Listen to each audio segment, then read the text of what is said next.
I ain't no joke. I used to let the mic smoke. Now I slam it when I'm done and make sure it's broke. Hip-hop created a musical landscape in the 70s and early 80s by giving New York or the Bronx, especially the Bronx, a musical foundation or a new start, because we were just coming off the 60s where the entire city was bankrupt. That environment kind of gave birth to hip-hop. Hip-hop is a culture based on 4 foundational elements: DJing, MCing or rap, graffiti, and breakdancing.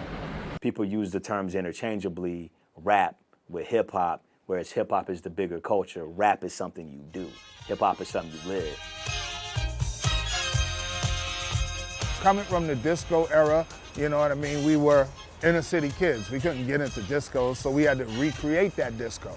And that's what basically hip-hop started out as, like the bastard child of disco. I mean, it was our rebellion against that and our recreation of it at the same time.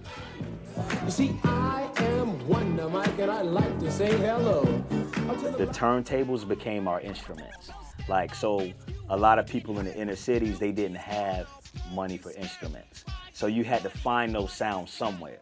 So you dug through your pop's crate of records and you just listening for these different instruments and sounds, and then you pulled from those different sounds and made a total new creation. People forget that the DJ is the backbone of hip hop. That's where it all started. DJ spinning at parties.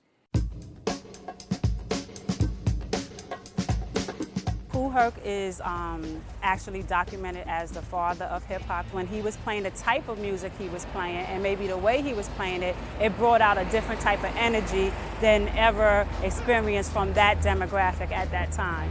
And he just started putting one drum break behind the next drum break, and you would just go to Herc party just waiting for those breaks.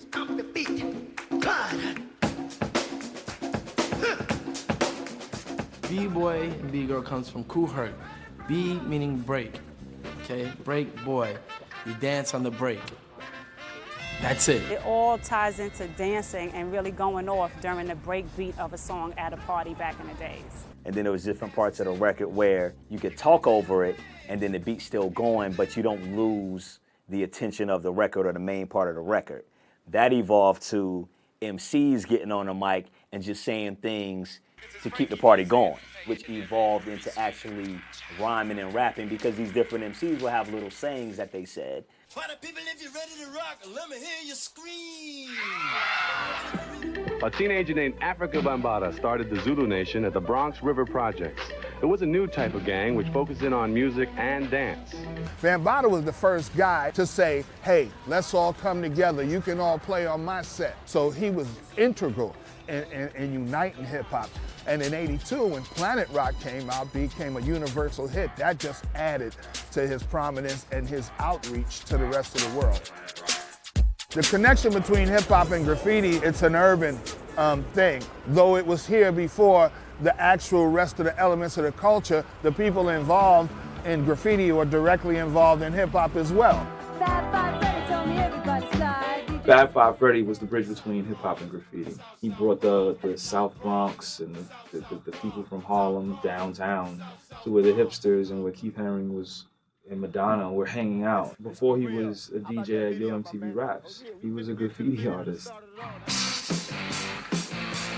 MTV made hip-hop global. It broke it out of being a niche kind of music or something like these black kids or Latin kids are doing in certain urban areas to an actual viable genre of music that reached middle America and mainstream America. Particularly Walk This Way was the record that took hip-hop next level on MTV, man. That collaboration with Run DMC and Aerosmith was just perfect. That was really the moment that hip-hop became global, and MTV played a big part in that.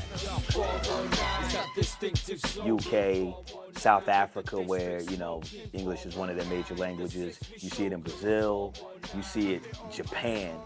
You know, they're big into the culture, man, and you'll go to a concert in Japan, man, and they're rapping every word in English, and then they don't speak a word of English. Hip-hop connected the world and music together. This is what the score did. This is what Puffy did. Dr. Dre did some of this stuff too. That record that I've done for Shakira. Hello? It's hip hop and hip hop working together. You know what I mean? I think institutions are trying to preserve hip hop when you see places like art galleries, you see it in fashion, you see it in business. I think that's preserving hip hop, even when people don't realize that's actually preserving it. Welcome to Hush Tours, the original and the only hip hop sightseeing tour on the planet. Hush Tours is a hip hop sightseeing tour based on the culture. It's guided by the pioneers of hip hop, and we take people around the city to different places that were relevant to the development of the culture. Nashville celebrates country music. New York City needs to celebrate the birth of hip hop. We created something from nothing. And hip hop was the first art form that spoke to me. People who looked like me, people I could look up to, the way they put these words together and tell these stories about places that look like where I live. And that's just like what hip hop is all about. It's just evolving and staying ahead of the curve and being something aspirational.